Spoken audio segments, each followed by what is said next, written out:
कामचोर बहू।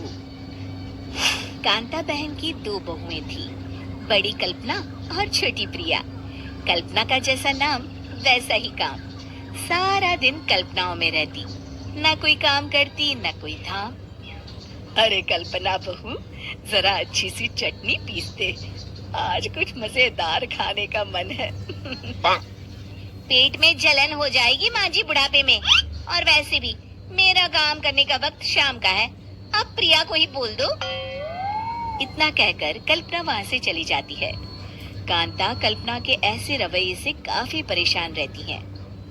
मैं बना देती हूँ माँ चटनी, ऐसा बोलकर प्रिया माँ को चटनी बनाकर प्लेट में खाने को देती है कि तभी वहाँ कल्पना आ जाती है।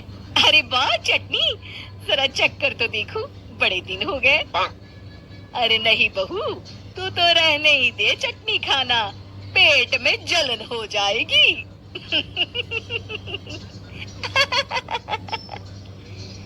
इतना कहकर कांता और प्रिया दोनों हंसने लगते हैं। कल्पना सारा दिन या तो मोबाइल में यूट्यूब देखती या फिर सोती रहती। उसका कमरा भी बिखरा और गंदा रहता। एक दिन कल्पना का पति अशोक उससे कहता है, अरे कल्पना, जानवर भी उस जगह को साफ कर लेता है जहाँ वो बैठता है, तुम तो इंसान हो, कैसे इतने गंदे कमरे में रह लेती हो? देखो सारा सामान यहाँ वहाँ बिखरा पड़ा है। ज्यादा अपनी माँ का बोल ना बोलो। हाँ, कमरा तुम्हारा भी तो है, गंदा लग रहा है तो साफ कर लो। पता नहीं तुम्हारे साथ मैं कैसे जिंदगी बिताऊंगा। इतना कहकर अशोक वहाँ से चला जाता है। कल्पना बस खाना खाने कमरे से बाहर आती और फिर से कमरे में चली जाती। इससे कांता बहन काफी परेशान रहती। एक दिन प्रिया कांता से कहती है, माँ, मैं सारा दिन काम करके थक जाती हूँ, आप कल्पना दीदी से कहिए ना कि सुबह और शाम का काम बांट ले। मैं तो अब सिर्फ एक वक्त का ही काम करूँगी। हाँ। अरे तो वो भी ना करना, एक बहू तो काम चोर थी ही, दूसरी भी आ गई काम ना करने के बहाने लेकर। तभी वहाँ प्रिया का पति रमेश आ जाता है। माँ, मैं देख रहा हूँ भाभी कोई काम नहीं करती, प्रिया सारा दिन घर और रसोई का काम करती है, अब कुछ करो ना माँ। कांता मन में कुछ सोचती है और कल्पना के पास जाती है। कल्पना फोन पर मेकअप करना देख रही होती है। कल्पना, तुम सारा दिन बस मोबाइल देखती हो, घर का कोई काम भी कर लिया करो। प्रिया सारा दिन काम करके थक जाती है, आज से मैंने फैसला किया है, एक वक्त का काम तुम करोगी, सुबह का खाना तुम बनाओगी और रात का प्रिया। आप लोगों ने काम को हवा बना रखा है। अरे पता नहीं थोड़ा सा ज्यादा काम करने में आप लोग घबरा क्यों जाते हैं। और हाँ, बहुत ज्यादा प्रिया की तारीफ मत करिए मेरे सामने, बड़ी बहू तो मैं ही रहूंगी।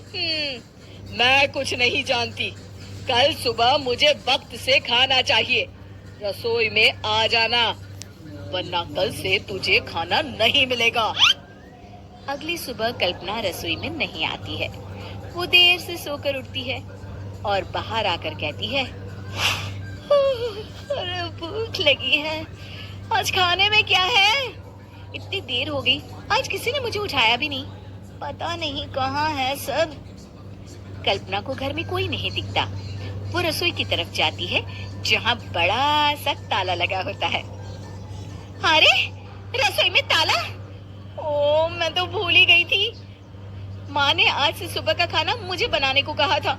हे भगवान, इतने लोगों का खाना बनाना क्या आसान है? तभी घर के सारे सदस्य बाहर से वापस आते हैं।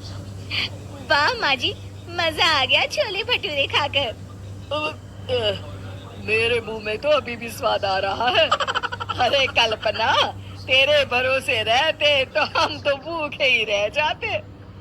कल्पना को बहुत गुस्सा आ जाता है। अब बहुत हो गया, आज से मैं अपनी रसोई अलग कर रही हूँ, मैं अपना खाना खुद बना लिया करूँगी। कल्पना अपनी रसोई अलग कर लेती है, पर आए दिन उसका देर से उठना और काम न करने की आदत से वो भूखी ही रह जाती थी। उसी के सामने घर के लोग अच्छे अच्छे पकवान खाते और कामचोर कल्पना को जैसे तैसे ही खाना बनाकर खाना पड़ता। पर एक दिन तो हद ही हो गई। माँ, दीदी आज सुबह से कमरे से बाहर नहीं निकली, हमें जाकर देखना चाहिए। सो रही होगी कामचोर कहीं की। पर तुम कहती हो तो चलो देख लेते हैं उसे। कल्पना कमरे में पेट पकड़कर बैठी होती है। हाय मेरा दर्द पेट दर्द के मारे मर रही हूँ मैं।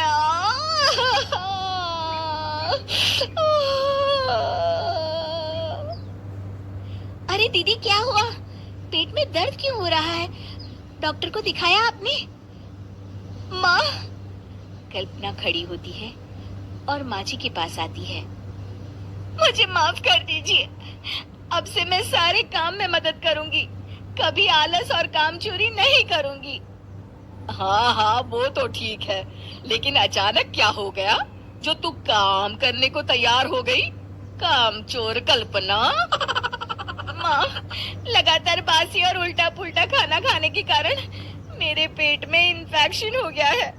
काम न करना पड़े इसलिए मैं 2 दिन का खाना एक दिन ही बना लेती थी।